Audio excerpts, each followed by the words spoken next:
নমস্কার বন্ধুরা, উর্মিলা রান্নাঘরে অনেক অনেক স্বাগত জানাই। আর আজকে আমার রান্নাঘরে দারুণ একটা রেসিপি কিন্তু নিয়ে চলে এসেছি। এই রেসিপিটা আজকে মাটির কড়াইতে রান্না করে দেখাবো। আর পুরো ভিডিওটা দেখবেন, না দেখলে কিন্তু বুঝতে পারবেন না কিভাবে রেসিপিটা তৈরি হলো। তো নিয়েছি এখানে 1 কিলো খাসি মাংস, বাজার থেকে কিনে নিয়ে এসছে। এটাকে এখন ধুয়ে পরিষ্কার করে নিয়ে নিব। তারপরে দেখুন এইখানে উনুনের উপর আমি কড়াই বসিয়ে দিয়েছি। প্রথমে আমি এটাকে পেঁয়াজের ব্রেস্তাটাকে ভেজে নেব বলে এই কড়াইটা আমি দিয়ে দিলাম।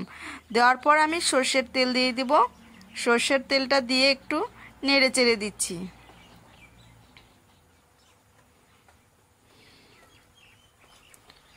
এই দেখুন নেড়ে চেড়ে দিব। এখানে তিনটা আমি পেঁয়াজ কুচানো নিয়েছি। পেঁয়াজ কুচানোটা এইভাবে করে পেঁয়াজ কুচিয়ে দিলে ব্রেস্তাটা কিন্তু দেখতেও ভালো লাগে। দেখেছেন তো? এভাবে করে আমি কিন্তু নেড়ে চেড়ে দিচ্ছি। ব্রেস্তাটা কিন্তু ডুবা তেলে ভাজলে কিন্তু অসাধারণ হয়। আমি একটু অল্প তেলেই ভেজে নামিয়ে নিব। ভিডিওটা যদি ভালো লাগে আপনারা আমার পাশে থাকবেন। দেখুন এইভাবে একটু বাদামি কালার করে কিন্তু ভেজে নিচ্ছি। অলরেডি কিন্তু আমার বাদামি কালার চলে এসছে। আমি এখন এটাকে কিন্তু নামিয়ে ফেলবো। এই দেখেছেন তো, বাদামি কালার চলে এসছে। আমি কিন্তু নামিয়ে ফেলবো। নামিয়ে নিচ্ছি ব্রেস্তাটাকে।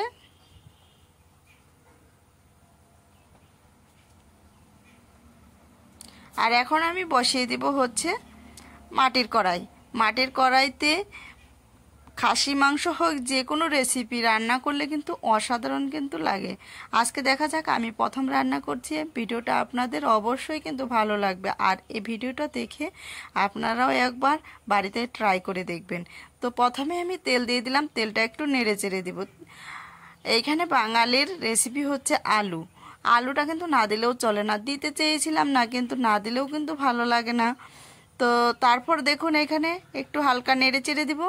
নেড়ে চেড়ে দিয়ে একটু লাল লাল করে ভেজে কিন্তু আমি নামিয়ে ফেলবো। এই যে, তারপর দিয়ে দিচ্ছি সামান্য পরিমাণ লবণ। লবণটা দিয়ে আমি ভালো করে বেশ করে কিন্তু ভেজে কিন্তু নামিয়ে ফেলবো। আমার ভাজি হয়ে এসছে, এখন আমি এটাকে নামিয়ে ফেলছি।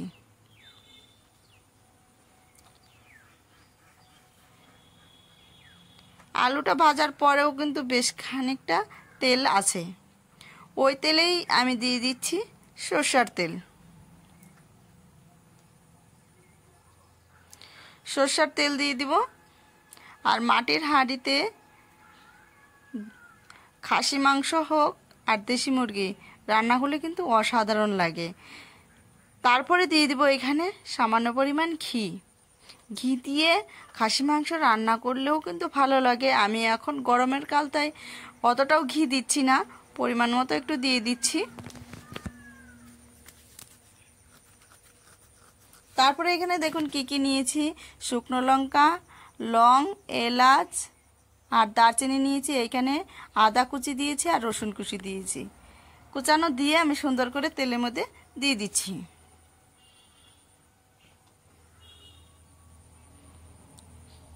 এভাবে একটু হালকা ভাজতে হবে। ভাজার পর দেখুন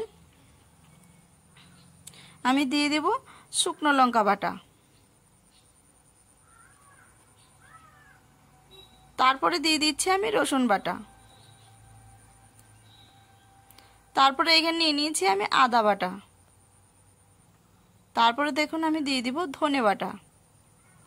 এই বাড়ির সামান্য উপকরণ দিয়ে আজকে রান্না করব। আর ভিডিওটা আশা করি অল্প মশলা হলেও আশা করি আপনাদের ভিডিওটা ভালো লাগবে। এইভাবে করে একটু নেড়ে চেড়ে নিচ্ছি। একটু মশলাটা যখন ভাজা হবে তখন কিন্তু আমি দিয়ে দিব পেঁয়াজ কুচানো। একটা পেঁয়াজ কুচানো দিয়েছি, ছোট ছোট করে কুচি কুচি, একবারে ঝিরিঝিরি করে পেঁয়াজ কুচানো দিতে হবে। দিয়ে আমি কিন্তু নেড়ে চেড়ে নিব। একটু মশলাটা এভাবে করেই কিন্তু আমি ভেজে নিচ্ছি। তারপরে দিয়ে দিব ধুয়ে রাখা মাংসগুলো। মাংসগুলো দিয়ে বেশ করে কষাতে হবে। অনেকক্ষণ ধরে কষালে পারে কিন্তু মাংস ভালো ভালো লাগে খেতে ওই মাংসটা।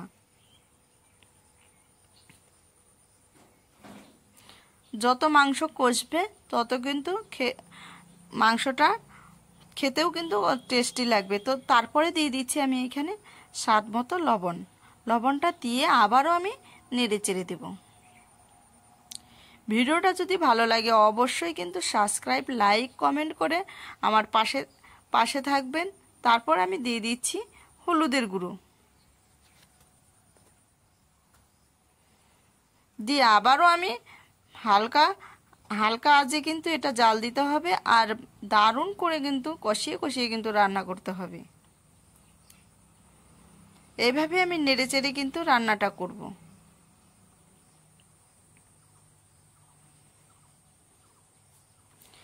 আস্তে আস্তে করে নাড়তে থাকতে হবে। মাংস কিন্তু আপন মনে কিন্তু নরম হয়ে আসবে। তো এইখানে দেখুন আমি কি দিয়েছি, কয়েকটা কিন্তু গোটা রসুন দেব। গোটা রসুন খেতে কিন্তু অসাধারণ লাগে। কার কার খেতে ভালো লাগে এই রকম গোটা রসুন মাংসের সাথে অবশ্যই কিন্তু কমেন্টে জানিয়ে যাবেন।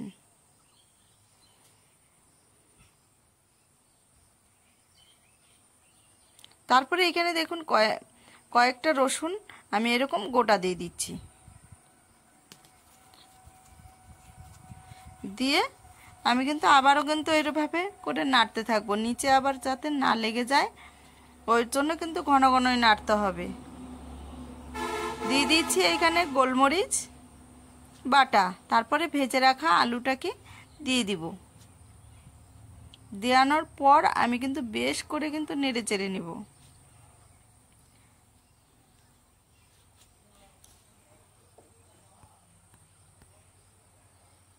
এইভাবে করে কিন্তু নাড়তে থাকবো।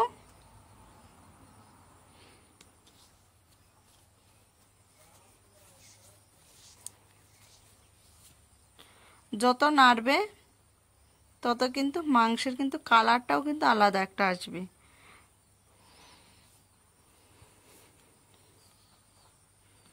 তাহলে আপনারাও এইরকম ভিডিওটা দেখে বাড়িতে রান্না করে দেখবেন। অবশ্যই কিন্তু খেতে কিন্তু মাটির হাঁড়িতে ভালো লাগবে।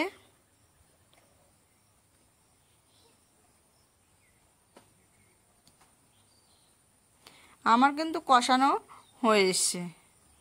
এইখানে আমি হালকা পরিমাণ একটু জল দিয়ে দিব। দিয়ে দিচ্ছি হালকা পরিমাণ জল।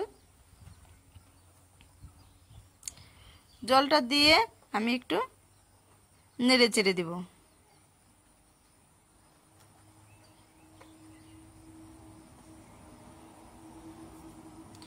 নেড়ে চেড়ে দিচ্ছি এইভাবে। এই দেখুন ঝোলটাও কিন্তু ফুটে আসছে। তারপরে দেখুন এখানে যে চর্বিটা ছিল, চর্বিটাকে আমি হলুদ দিয়ে মেখে রেখেছিলাম। চর্বিটা আমি প্রথমেই দেইনি, ঝোল যখন ফুটবে তখন কিন্তু আমি এটাকে দিয়ে দিলাম। আপনারাও এইরকম ঝোলের মধ্যে দিয়ে দেখবেন, খেতে কিন্তু অসাধারণ লাগবে।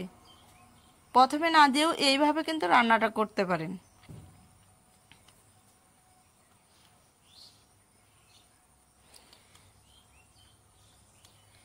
এই দেখুন তারপর আমার কিন্তু ঝোলটা দেওয়ার আমি অতটাও বেশি কিন্তু জল দেইনি, জলটা কিন্তু ফুটে কিন্তু অনেকটাই কমে এসছে। তারপরে আমি ব্রেস্তা দিয়ে ভালো করে একটু নেড়ে চেড়ে দেব। তাহলে এইরকম রেসিপি আপনারা প্রথম দেখছেন তো, তাহলে অবশ্যই তাহলে আপনারাও বাড়িতে এইরকম রেসিপি দেখে বানিয়ে একবার ট্রাই করে দেখবেন, ভালো লাগবে। মাংসের কিন্তু অসাধারণ একটা সেন্ট বেরিয়ে এসছে। এটাকে এখন আমি কিন্তু নামিয়ে ফেলবো।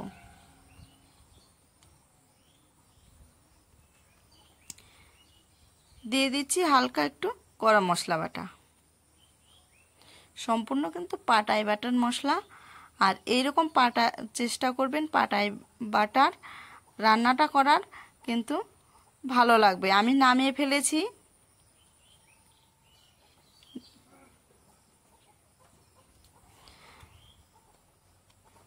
ভিডিওটা সম্পূর্ণ দেখার জন্য অনেক অনেক কিন্তু ধন্যবাদ। আমি কালকে অন্য ভিডিও নিয়ে আসবো আপনাদের কাছে।